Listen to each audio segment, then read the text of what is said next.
So children are returning to school, yay, and you're buying all the stationery, you've gone on the holiday, and you're excited for your child to go back. Come, let me tell you, let me break one news to you. Come closer, chill, move back.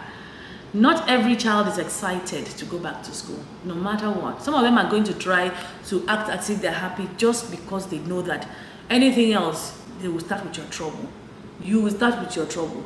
So note this, that you have to have those deep conversations. After being at home for 2 months, 3 months, now it's time to go back to bullies, because that's what's happening in some schools. Going back to that toxic friend or seeing that toxic teacher in the corridor, going back to that boarding school, routines are going to change. A lot of things are going to change. It can cause anxiety in the lives of children.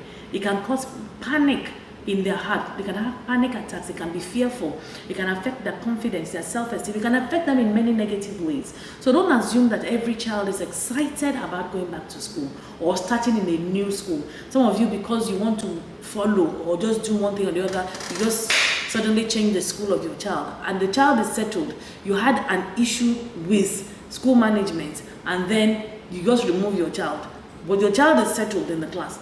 The best way would have been to settle with school management, but you uproot that child from the school to put the child somewhere else. Now think about it. If it was you, how would you feel?